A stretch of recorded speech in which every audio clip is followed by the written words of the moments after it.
They'll be calling you a radical. Kevin Blanche, I'm here in Sweden. How tripped out is this statue? Whoa. But anyway, I want to talk about the reports that are coming out of Japan. I just barely met in the museum a couple from Japan, an older couple. You know, they couldn't speak very good English, but I pointed to Fukushima on the shirt, whatever, and they're like, no. Can't talk, won't talk, won't talk, won't talk.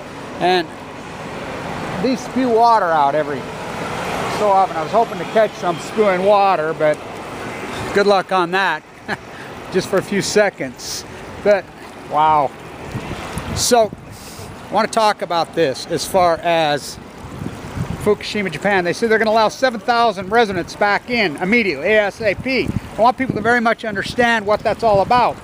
That has nothing to do with it's safe. They know it's unsafe and it's going to kill them, and it takes time. You're not going to go in there just boom, blop, dead. It takes years to kill you from leukemia, from cancer. So they're going to go back in there because they don't want to pay them anymore. It's that simple. This is how cheap, this is how scumbag the nuclear industry is. The nuclear industry is scumbags. They're using the mob. Look, there are thousands and thousands of people going on the backside underneath Fukushima that have died. By the minute, I got a report 2 years ago there were over 8,000 workers dead. They make them sign non-disclosure cards. People in Japan can't talk. She just said it to me. I pointed that. She went, no.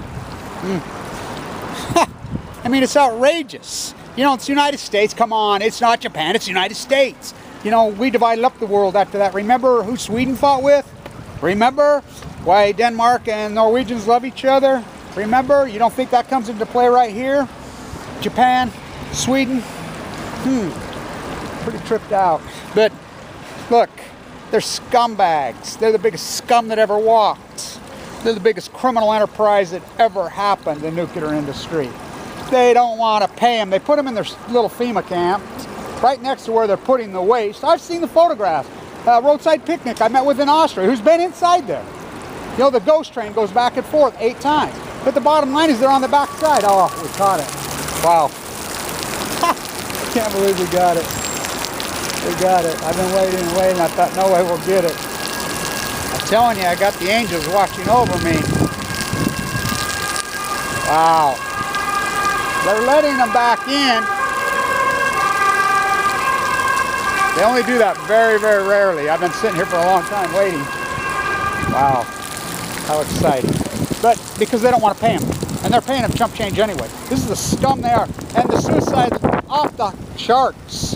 How would you like to have to be 20th, 30th, 40th multi-generation connected to your farmland, connected to your fishing industry for multi-generation, and then it's just over. It's just over. It's just over. How would you like it? You know, they commit suicide and they can't even talk about it.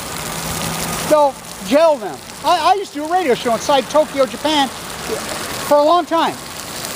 Once a week. The professor I used to do it with has been missing for a year and a half. The state secret fact. They've been double, I mean, it's not going away. Hello. Fukushima is not going away. It is not going away. It is not. And you can go into your news cycle all you want. It's not going away. And it's already killed well, I mean, I love it. Kevin Camps, that softball panty painter, all these panty painters. Oh, I guess it's causing cancer now. Who's been saying that the whole, no, who's been living it the whole time? Like I said, it's going to give you leukemia, it's going to give you leukemia, it's going to give you the sentence. Then I got leukemia 7 months later in a bone marrow transplant center, fighting for my life, less than 1% survival rate. I survived. What more? You know, it's amazing to me. You know, I do the work. You know, this is a hard gig. But somebody has to do this. Somebody has to record this in history. I've called it from day one. You know, these guys want to regurgitate shit that I said 4 years ago. Every day, relentlessly. It's amazing to me how, oh, I guess it's causing cancer. Now these fucking panty painter rats. Ken Buser should be hung. So many of them should be hung. Kevin Blanchard here in Sweden. Wow. The only reason they're letting them back in so they can hurry and kill them. They want them dead. It takes time. You're not just... It's like this girl goes in and eats the apple. You know, girl, you need to see a therapist. Yeah, you're not going to get cancer for a while. It takes time. But the trigger's going to go on. One day, it's just going to be a bump on the head, a bee sting, a smell one day. Boom, and it's going to be on. And People like you, well, of course, that's what you want. Just suicide maniac. Kevin Blanch here in Sweden. The only reason they're letting them back in so they don't want to pay them anymore. They're paying them chump change. This is the scum of the nuclear industry. They're the scummiest criminal enterprise that ever fucking walked. We don't use it. It mass murders. It's the fucking greatest criminal enterprise in the fucking history of humanity. Stay tuned.